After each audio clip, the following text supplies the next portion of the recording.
Assalamualaikum warahmatullahi wabarakatuh. Bismillahirrahmanirrahim. Alhamdulillahi rabbil alamin wa bihi nasta'inu ala umuri dunya waddin. Wassalatu wassalamu ala asyrafil anbiya'i wal mursalin sayyidina Muhammad wa ala alihi wa sahbihi ajma'in, amma ba'du. Yang sama-sama kita hormati Bapak Direktur bersama seluruh staf, Ketua Takmir Masjid Ar-Rasyid, Rumah Sakit Umum Daerah Muhammad Nur, dan para jemaah Bapak Ibu rahimakumullah. Alhamdulillah, kita bersyukur kepada Allah Subhanahu wa ta'ala. Siang ini kita duduk sejenak setelah kita melaksanakan salat zuhur berjamaah untuk bersama-sama mengaji sekaligus mengkaji ayat-ayat Al-Quran.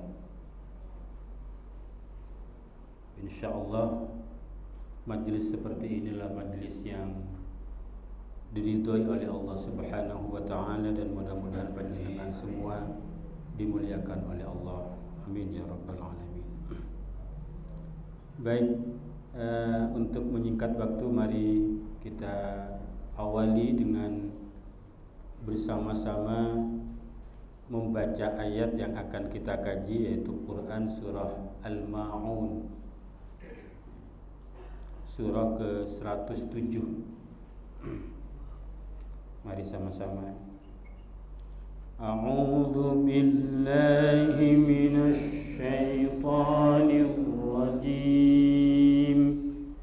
Bismillahirrahmanirrahim. Ara'aital ladzi yukadzibu bid-din, fadzalikal ladzi yad'ul yatim wa la yahuddu 'ala ta'amil miskin, fawailul lil musallin alladzina hum 'an salatihim sahun alladzina hum yura'un wa yamna'unal ma'un. Shadaqallahul azim. Para jemaah Bapak Ibu rahimakumullah, barusan yang kita baca adalah surah Al-Ma'un, yang artinya adalah barang yang berharga, barang yang berguna. Biasanya kalau dalam kajian-kajian muamalah itu dikaitkan dengan akad ariyah atau akad i'arah, akad pinjam meminjam. Salah satu bentuk yang ta'awun kita, tolong menolong di antara kita, adalah bahwa kita saling pinjam meminjam. Kalau ada barang yang dibutuhkan oleh saudara, tetangga, teman, dan kita bisa meminjamkannya tanpa sewa, maka itu disebut dengan akad i'arah atau akad ariyah, yang itu sangat dianjurkan oleh Allah dan Rasulnya. Dan pada surah ini disebutkan oleh Allah, termasuk di antara ciri-ciri orang munafik dan ciri-ciri orang kafir itu wa yamna'unal ma'un. Mereka punya barang, punya benda yang itu sungguhnya bisa dipinjamkan kepada saudaranya agar saudaranya tidak perlu membeli atau sewa, tapi ia tidak mau meminjamkannya. Maka diberikan nama surah ini dengan nama Al-Ma'un, dari ayat wa yamna'unal ma'un. Ada juga yang beri nama dengan ad-din, berangkat dikata ara'aital ladzi yukadzibu bid-din, tapi yang paling populer adalah nama Al-Ma'un. Surah ini indal jumhur, menurut mayoritas ulama tafsir digolongkan pada surah Makkiyah, artinya surah yang turun sebelum Nabi hijrah.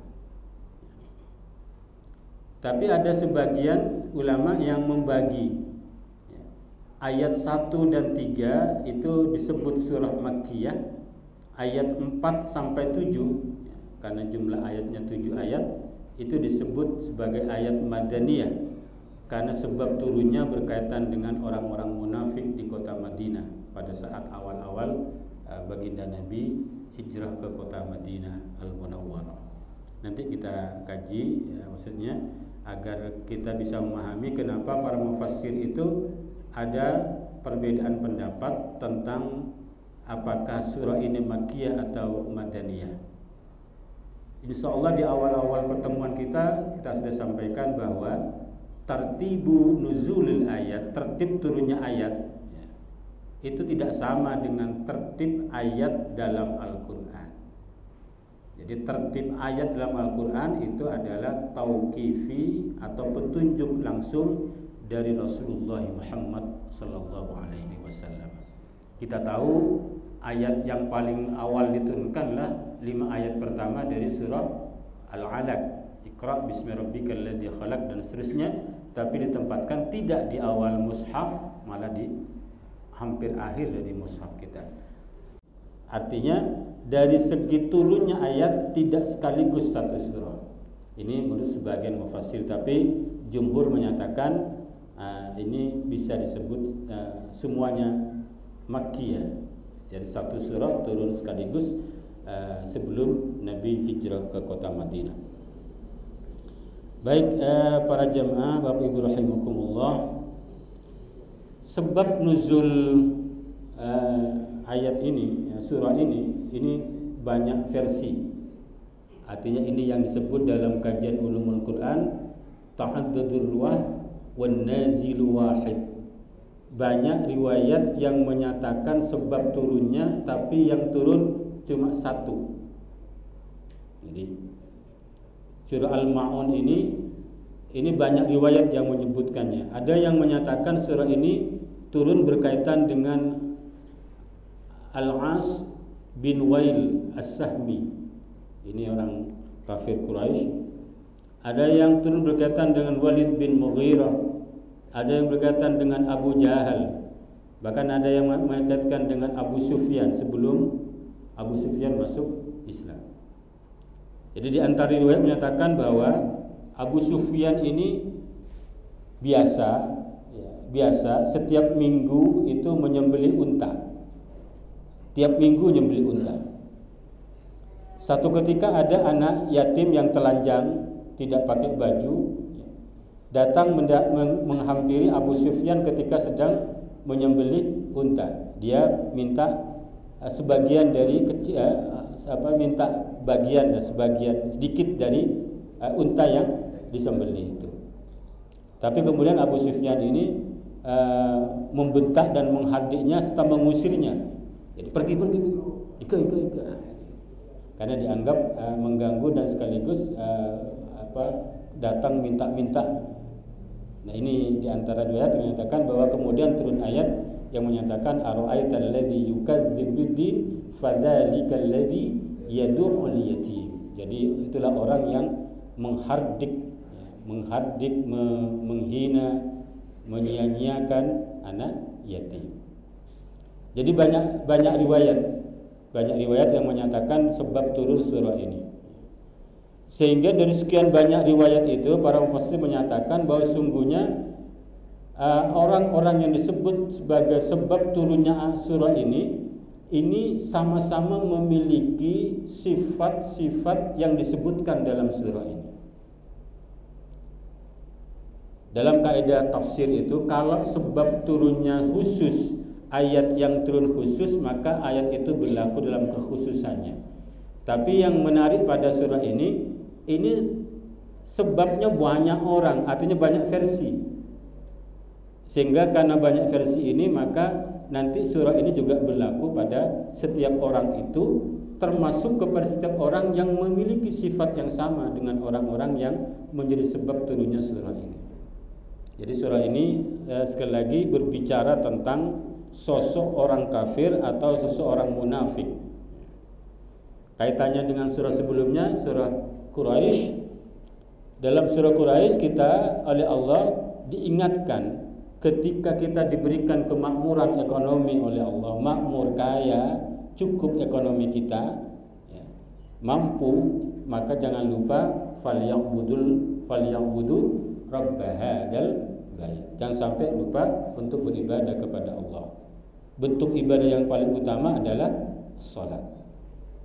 Di samping itu jangan lupa untuk berbagi, kan gitu. Berbagi.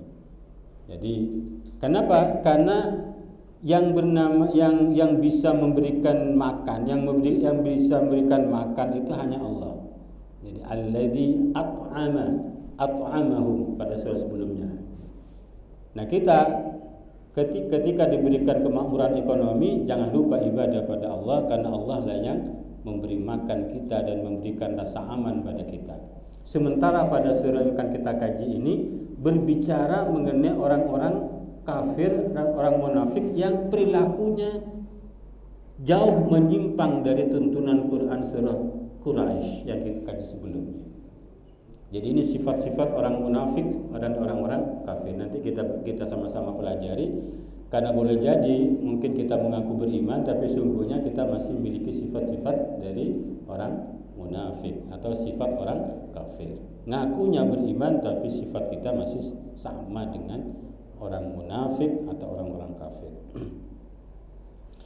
Nah, oleh karena itu berdasarkan kaidah-kaidah pada sababun nuzul, maka kita bisa sepakat dengan pernyataan bahwa meskipun sebab turun surah ini berkaitan dengan orang per orang, tapi karena sebab turunnya banyak yang berkaitan dengan surah ini, maka surah ini berlaku pada semua orang itu, termasuk kepada orang-orang yang memiliki sifat yang sama yang akan disebutkan dalam surah ini.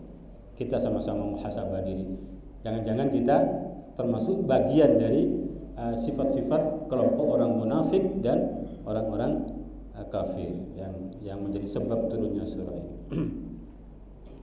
Baik, mari kita mulai, karena kita berharap bahwa satu surah ini bisa selesai dalam satu pertemuan, biar tidak terbagi dua kali. Para jamaah Bapak Ibu rahimakumullah, kita mulai dari ayat yang pertama yang berbunyi a'udzubillahi minasyaitonir rajim ara'aital ladzi yukadzibu biddin. Jadi ada hamzah istifham apakah, ara'aita. Jadi ra'aita itu bisa maknanya melihat, engkau melihat, atau engkau mengetahui. Jadi bisa dimaknai ara'aita, apakah engkau melihat atau apakah engkau tahu. Cuma kemarin sempat saya sampaikan ketika mengkaji surah Al-Fil, apa bedanya dengan alam tara dengan ara'aita. Kalau alam tara itu kesannya langsung melihat dengan mata kepala langsung, melihat secara fisik. Jadi bagaimana Allah menghancurkan tentara Abrahah yang dikenal dengan Ashabul Fil. Sementara ara'aita ini berkaitan dengan hal-hal yang abstrak yang perlu kita pikirkan dan renungkan. Jadi lebih tepatnya ara'aita itu dimaknai apakah engkau tahu. Ini bisa dilihat juga dalam tafsir Jalalain yang menjadi rujukan para ulama di Nusantara ini. Jadi maknanya apakah engkau tahu, bukan apakah engkau melihat. Kenapa? Karena akan diceritakan bukan sesuatu yang dilihat secara kasat mata, tapi perlu difikirkan, perlu direnungi. Ada upaya mentadabburi apa yang akan disampaikan kemudian. Apa yang disampaikan itu adalah alladzi yukadzibu biddin. Banyak orang mengartikan dengan makna agama. Orang yang mendustakan agama.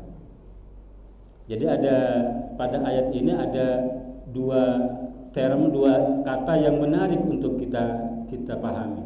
Yang pertama makna yukadzibu, mendustakan, mengingkari.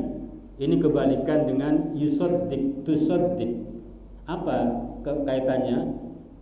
Ini berkaitan dengan orang-orang yang tidak percaya, mengingkari.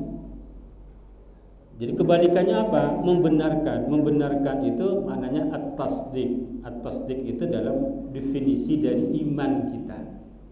Panjenengan kalau belajar tauhid, al-iman at-tasdiqu bil qalbi wa iqrarun bil lisan wa amalun bil arkan. Iman itu adalah at-tasdiq bil qalb. Jadi membenarkan di hati, kemudian wa iqrarun bil lisan. Keyakinan hati itu diikrarkan dengan lisan, wa amalun bil arkan. Kemudian dipraktekkan dengan fisik kita, dengan tubuh kita. Nah, jadi makna yukadzibu ini kaitannya dengan keimanan itu. Jadi tahukah engkau, ya, engkau ini kepada Nabi Muhammad, ya, kepada Nabi. Allah bertanya kepada Muhammad, tahukah engkau siapa yang mendustakan agama? Ini yang saya sering menyampaikan. Kalau ada awal surah diawali dengan pertanyaan, disebut dengan al-istiftah bil istifham, dimulai dengan kalimat tanya, maka itu jangan diartikan bahwa Allah butuh jawaban kita. Tidak, Allah Maha tahu. Tapi yang dibutuhkan adalah perhatian kita. Jadi kita ketika Allah bertanya, maka Allah ingin meminta perhatian kita. Jadi memang salah satu teknik komunikasi efektif itu awali perjumpaan perkataan itu dengan kalimat tanya. Ketika mengawali pembelajaran mungkin tanya bagaimana kabarnya, apa kabarnya. Meskipun tidak perlu jawaban, itu sudah tahu. Kenapa? Kalau hadir masuk berarti sehat kan gitu.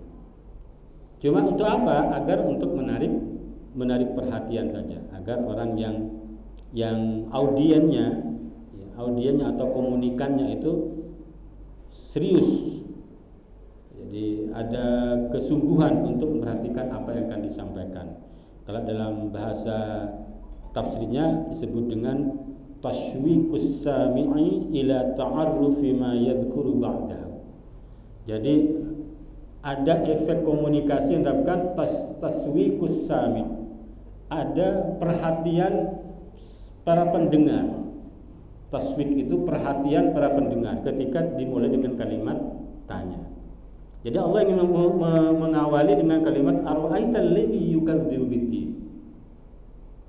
Jadi fokus pikiran kita akan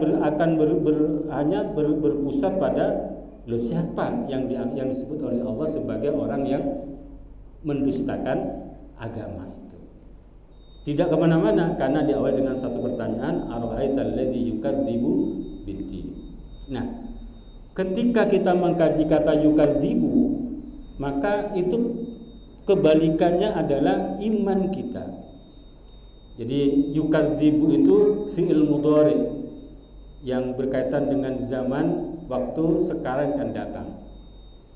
Jadi orang-orang yang ditanyakan oleh Allah kepada baginda Nabi ini adalah orang yang saat itu dan yang akan datang senantiasa atau terus-menerus dia mendustakan agama.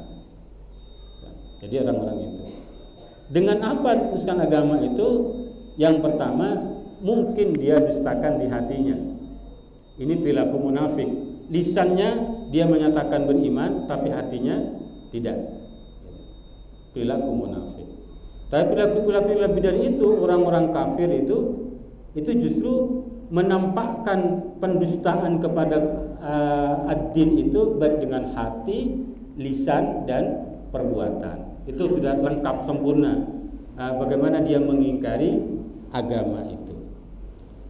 Itu kita kaitkan dengan iman itu. Siapa yang disebut orang yang mendustakan agama? Kalau disimpulkan adalah orang yang munafik atau orang kafir, karena dia mengingkari agama. Kalau kita pahami nanti ad-din itu agama. Baik, kemudian term yang kedua yang penting untuk kita pahami adalah kata ad-din. Jadi ad-din itu seringkali dipahami dengan agama. Padahal makna ad-din itu dua. Kita sudah bahas ini panjang lebar ketika membahas surah Al-Fatihah, Maliki Yaumiddin. Bahkan para mufassir itu, biar kita sama-sama paham, kalau dikaitkan dengan yukadzibu biddin, itu lebih memilih makna lain, bukan makna agama. Apa makna yang lain? Adalah al-jaza wal hisab. Maknanya adalah pembalasan dan hisab, perhitungan amal. Seperti dalam kitab tafsir Jalalain itu lebih kepada al-jaza wal hisab, bukan agama. Ibnu Katsir menyebutnya juga al-jaza wal hisab. Kenapa? Karena kaitannya dengan ayat berikutnya. Jadi orang yang tidak percaya dengan nanti akan ada hari pembalasan, hari kiamat, maka ketika ia diberikan kemakmuran ekonomi oleh Allah, ya diberikan kesejahteraan hidup oleh Allah di dunia, dia ingin senang-senangnya itu di dunia. Karena nanti kalau sudah mati, ya mati. Artinya harta yang dikumpulkan tidak lagi berguna untuk senang-senang ketika sudah mati. Ketika punya harta yang banyak, dia ingin foya-foya, dia ingin senang-senang. Karena toh dia tidak percaya nanti akan ada hari pembalasan itu. Ini perilaku orang kaya, orang yang punya kemampuan. Sehingga kaitannya dengan ayat berikutnya itu lebih pas sesungguhnya kalau ad-din itu dimaknai dengan al-jaza wal hisab. Nanti ada pembalasan dan perhitungan amal kita. Jadi ini kalau dalam filsafat Islam itu untuk menunjukkan, membuktikan bahwa Tuhan ada, Allah ada, Tuhan ada, itu ada namanya argumentasi moral. Argumentasi moral itu menyatakan bahwa banyak orang-orang yang baik, orang-orang yang beriman dan beramal saleh, orang baik di dunia ini, tapi nasibnya itu tidak baik, sakit-sakitan, punya musibah, kena macam-macam. Sementara banyak orang yang tidak beriman, hidupnya enak, makmur, hartanya banyak. Artinya dunia ini, kata para filsuf ini menyatakan bahwa dunia ini tidak menggambarkan keadilan. Karena banyak orang yang beriman pada Allah sang pencipta alam semesta ini, tapi hidupnya susah. Sementara banyak orang yang tidak beriman malah hidupnya senang-senang. Dunia ini tidak menggambarkan keadilan. Kita butuh satu waktu, satu masa di mana keadilan ditegakkan. Kapan itu? Yaumul jaza wal hisab. Itu pada hari nantinya ada pembalasan dan perhitungan amal, yaitu hari kiamat kelak. Jadi perilaku orang itu akan asal-asalan, akan sembarangan ketika ia tidak yakin bahwa nanti akan ada pembalasan amal. Nah, pertanyaannya panjenengan kalau ditanya, kira-kira Bapak Ibu, kalau nanti ternyata memang tidak ada gimana? Mati gitu. Ternyata nggak ada apa-apa ternyata. Kadung berbuat baik. Gimana kira-kira? Pertanyaan saya mungkin jawabannya begini, dijawab dengan menjawab pertanyaan berikutnya. Apakah kita akan menyesal telah berbuat baik meskipun nantinya tidak ada pertanggungjawaban, tidak ada pembalasan, tidak ada perhitungan? Apakah kita menyesal kadung berbuat baik, kadung bantu orang, kadung menyantuni anak yatim, kadung sholat di awal waktu, ya. Apakah menyesal kita ketika ternyata tidak ada perhitungan amal? Saya rasa tidak. Tidak ada orang yang menyesal karena pernah berbuat baik, karena secara naluri manusia, orang yang berbuat baik kepada orang lain dia akan bahagia. Kebahagiaan orang itu karena dia bisa berbuat baik. Itu fitrah manusia. Fitrah manusia. Orang yang kalau ingin bahagia, berbuat baiklah pada orang lain, dia akan bahagia. Fitrah manusia. Artinya seandainya tidak ada perhitungan amal, nggak masalah. Tapi kalau sebaliknya gimana? Kadung yakin tidak ada perhitungan amal, tiba-tiba ternyata ada, mungkar nakir ada, siksa kubur ada. Jadi pasti menyesal luar biasa. Ini andaikan, tapi kita sebagai orang yang beriman tidak akan memiliki sikap yang sama yang disebut oleh Allah, alladzi yukadzibu biddin. Jadi meskipun saya tidak ingin menyalahkan yang menyatakan mendustakan agama, tidak, karena memang ada dasarnya. Itu kalau dalam bahasa tafsirnya itu mustarok fil makna. Ad-din ini bisa bermakna agama, bisa bermakna al-jaza, pembalasan. Bahkan kalau mau dihubung-hubungkan, toh dalam agama itu ada satu keyakinan bahwa akan datang hari kiamat, kan gitu. Jadi tidak salah sebenarnya. Tapi kalau melihat pada rangkaian ayatnya, lebih pas kalau ad-din pada ayat ini dimaknai dengan perhitungan amal. Nah, bagaimana karakter orang yang tidak percaya kepada nanti ada hari-hari kiamat itu dilanjutkan oleh Allah, fadzalika yad'ul yatim. Fadzalika yad'ul yatim. Jadi kalau dalam ini kan kok tiba-tiba fadzalika ya? Kok tiba-tiba fadzal? Maka itulah orang yang menghardik anak yatim. Ini sebenarnya kalimatnya diringkas. Kalimat diringkas. Kalau mau dipanjangkan, ai in aratta an ta'rifahu fadzalika alladzi yad'ul yatim. Kan ada pertanyaan, ara'aital ladzi yukadzibu biddin, apakah kamu tahu orang yang mendustakan agama? Maka kalimat berikutnya, in aratta an ta'rifahu fadzalika alladzi yad'ul yatim. Kalau kamu memang bermaksud mengetahuinya orang yang mendustakan hari pembalasan itu, fadzalika alladzi yad'ul yatim, maka itulah orang yang mendustakan, yang menghardik anak yatim. Itu apa kepanjangannya? Kenapa kan tiba-tiba fa ini kan, fa ini menunjuk pada jawab. Jawab itu mestinya diawali dengan syarat. Jika begini, maka. Nah, ayat ini namanya dalam rangka untuk meringkas langsung, fadzalika alladzi yad'ul yatim. Lengkapnya tafsirnya, in aratta an ta'rifahu, kalau memang benar kamu ingin tahu siapa orang yang mendustakan adanya hari kiamat itu, fadzalika yad'ul alladzi yad'ul yatim. Baik para jamaah ya.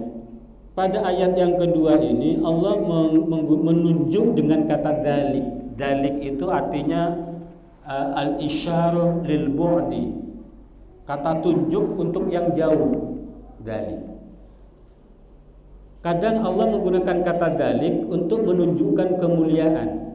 Misalkan dalikal kitabul la raiba fi.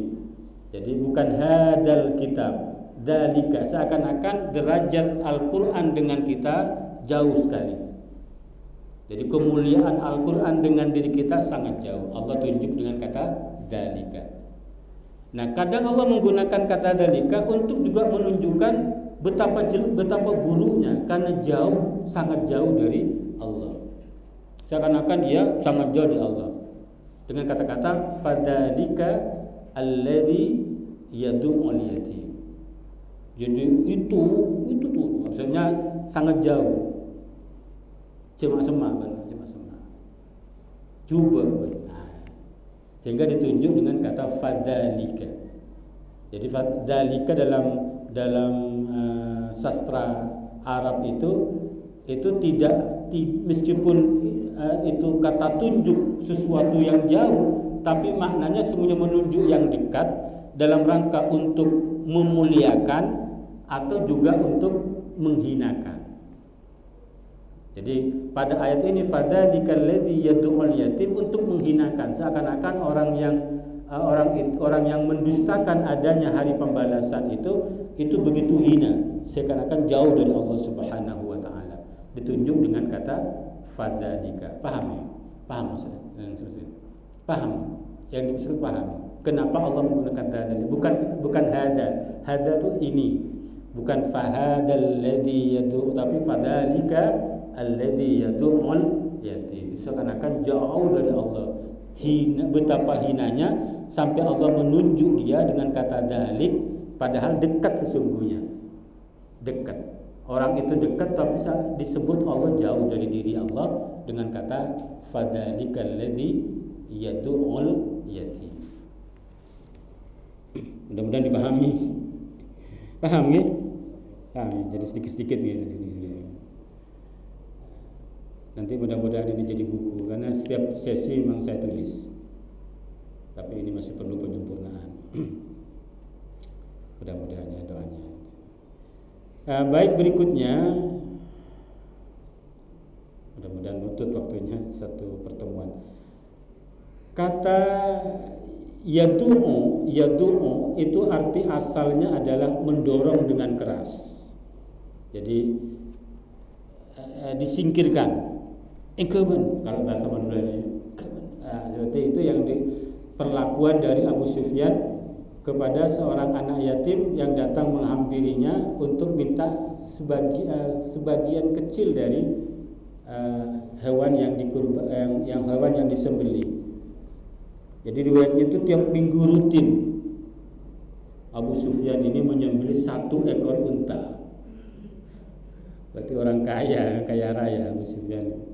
Tiap minggu sembelih unta. Per minggu. Kan berarti kaya. Tapi ketika datang anak yatim untuk minta ya sekedar untuk dimakan, malah diusir, didorong dengan keras. Sana. Itu makna yadu. Tapi makna selebih itu adalah segala sesuatu perlakuan yang itu menghina dan yang mengusir, menghina, merendahkan anak yatim. Kebalikan dari balla tukrimunal yatim wala tahadduna ala tu'amil miskin. Jadi sikap-sikap yang tidak memuliakan anak yatim itu kebalikannya adalah yadul yatim. Karena Allah akan mereka tidak menghormati anak yatim, atau bahasa lain alladzi yadul yatim. Jadi Allah demikian perasa ya sampai turun surah ini ketika ada seorang yang menghardik anak yatim. Kenapa? Karena diantaranya adalah sang kekasihnya, yaitu baginda Nabi Muhammad SAW adalah seorang yatim. Maka sampai Nabi kata, ana wa kafilul yatim kahataini yaumal qiyamah. Saya bersama orang yang menanggung hidup anak yatim nantinya akan seperti ini, seperti dua telunjuk ini, sangat dekat. Karena Rasulullah pernah mengalami sendiri bagaimana kepapaan itu, ketiadaan orang tua laki-laki itu ketika beliau masih kanak-kanak, bahkan dalam masih kandungan ya. Yatim itu apa? Yatim itu makna asal sendiri, kesendirian yatim. Cuma kemudian dipahami anak yang belum baligh yang ditinggal wafat oleh ayahnya. Meskipun ada sebagian mufassir mengembangkannya anak yang tinggal wafat orang tua laki-lakinya tapi belum bisa hidup mandiri, belum punya pekerjaan untuk bisa hidup, itu masuk bagian dari yatim. Meskipun ini tidak populer, jadi artinya kalau sudah balighh, sudah hilang keyatimannya. Sekarang ini memang balighh itu agak lebih cepat dari biasanya. Usia balighh sekarang ini lebih cepat dari biasanya. Kalau dulu, zaman dulu usia 12, 13, 14 kadang belum balighh, 15 karena karena batasan Imam Syafi'i kan maksimal 15 tahun. Nah, ini baliغ karena batasan maksimal 15 sudah baliغ gitu. Zaman sekarang ini 12, 11 sudah baliغ. Gara-gara internet mempercepat dewasa. Lebih mengkah, keurusan bab lebih mengkah mungkin. Nah, itu para bapak ibu yang terhormat. Jadi di antara ciri orang yang dianggap mendustakan, tidak percaya nanti akan adanya pembalasan dari Allah itu di hari kiamat adalah orang yang menghardik anak yatim. Menghardik anak yatim. Hati-hatilah dengan anak yatim, termasuk hati-hatilah dengan harta anak yatim. Harta anak yatim. Jadi jangan sampai kita makan harta anak yatim. Orang yang makan yatim itu seperti orang yang makan api neraka, kata Allah. Makan api neraka. Hati-hati. Jadi kalau ada panitia santunan yatim itu untuk panitianya jangan ngambil dari uang yang memang oleh umat, oleh masyarakat itu diinfakkan untuk anak yatim. Jangan ngambil di situ. Misalkan untuk panitia, untuk konsumsi panitia atau kebutuhan transportasi panitia, itu jangan ngambil dari harta yang memang disiapkan untuk santunan yatim. Dan ada kotak, misalnya kotak santunan anak yatim, ditaruh di situ. Ini tolong dijaga amanah ini, jangan sampai kita makan. Kalau kebutuhan panitia jangan ngambil di sini. Jangan ngambil di sini. Kalau memang harus, kalau perlu sumbangan sendiri. Bisa dipahami? Bisa dipahami? Baik, ayat berikutnya adalah wala yahuddu ala ta'amil miskin. Ciri orang yang mendustakan adanya pembalasan itu adalah orang yang tidak menganjurkan atas makanan orang miskin. Jadi ini kalimatnya ini bukan memberi makan. Jadi tidak ikut serta mendorong orang untuk memberi makan orang miskin. Jadi ayat ini berlaku baik dia kaya maupun miskin. Ada orang yang miskin, dia tidak bisa memberi, tapi setidaknya dia menyampaikan orang lain, ayo bantu. Ayo bantu Palestina, ayo bantu. Jadi kalau kita nggak mampu memberi sendiri, minimal kita menganjurkan. Tapi ketika kita menganjurkan, kita punya tapi tidak memberi, itu nanti masuk ayat lain, kabura maqtan 'indallahi ataquluna ma la taf'alun. Betapa besar murka Allah itu pada orang yang cuma bisa bicara tapi ia tidak bisa melakukannya. Mun caca cek pinter lah, misalnya anu tibi pas harus sombongan beun kade. Padahal andi. Kalau memang tidak punya enggak ada masalah. Yang dituntut dalam ayat ini adalah kita semua, kepedulian di antara kita. Tidak harus kaya, tidak harus memberi, tapi minimal kita saling menganjurkan. Saling menganjurkan. Yang diharapkan dalam ayat wala yahuddu ala ta'amil miskin. Ada yang menarik dalam ayat ini. Allah menyebutkan bukan ala it'amil miskin, tapi ala ta'amil miskin. Apa bedanya ta'am dengan it'am? Kalau ta'am itu makanan orang miskin, makanan untuk orang miskin. Kalau it'am, pemberian makan untuk orang miskin. Allah menggunakan kata ta'am, bukan it'am. Artinya sungguhnya kita yang punya ini tidak dalam makna memberi makan. Karena sungguhnya dalam harta kita itu ada hak orang miskin. Kita memberikan haknya saja. Itu dalam hartamu ada ta'amul miskin. Kamu punya banyak harta, di situ ada ta'amul miskin. Ada makanan yang memang itu haknya orang miskin. Maka ada ayat lain, haqqun lis-sa'ili wal mahrum. Gitu kan? Kan ada kan? Ada hak bagi orang yang minta. Jadi dia tidak punya yang mau dimakan, dia minta. Ada hak. Ada hak. Karena ngambil haknya. Wal mahrum, dan orang yang tidak punya tapi nggak minta, dia menjaga. Kan banyak orang yang ini namanya iktina. Iktina itu orang yang qanaah, dia tidak mau minta meskipun dia butuh. Banyak orang, bahkan dia siap membagi, nggak minta, dia malah butuh. Itu dicontohkan kalau di kalangan para sahabat, para ulama salafus saleh banyak begitu. Dia sebenarnya butuh. Tapi ketika ada rizki, dia belum makan, ada orang yang minta, dia kasih. Kan banyak cerita begitu. Dia kasih, dia belum makan, padahal dia juga butuh makan. Tapi ada orang lain yang butuh untuk diberi, dikasih itu. Karena mengamalkan seperti kajian-kajian kita sering. Betapa beratnya. Kita juga lapar, ada orang lain yang lebih butuh. Kita mungkin mulai tadi pagi gak makan. Ada orang lain minta karena mulai kemarin gak makan. Kira-kira kita makan sendiri atau mau kita kasih? Masih mikir-mikir kan? Masih jangan-jangan gak siap nampaknya, gak siap. Kalau kita belum siap.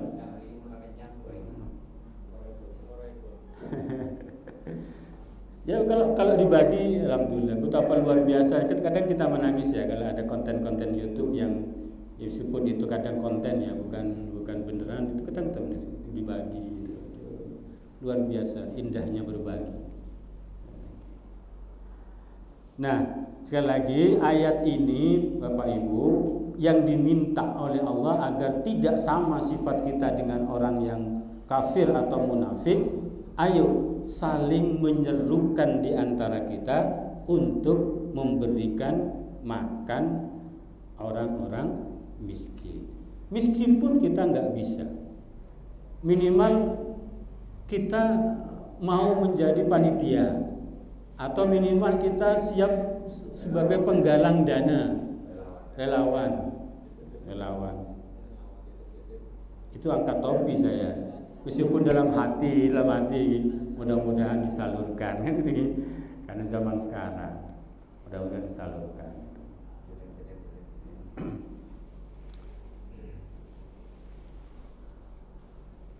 Gimana ini? Nah, jam berapa sekarang?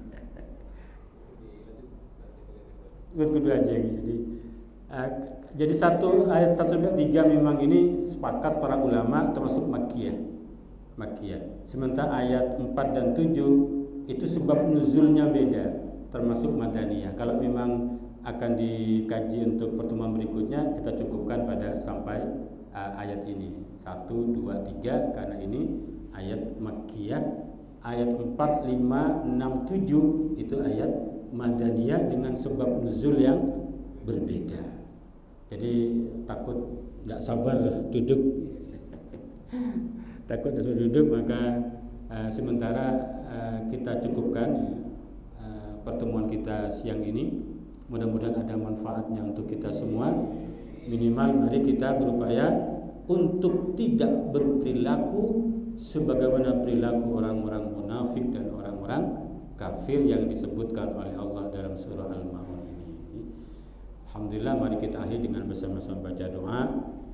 Allahumma arhamna bil Qur'an waj'alhu lana imaman wa nuran wa hudan wa rahman. Allahumma dhakkirna minhu ma nasina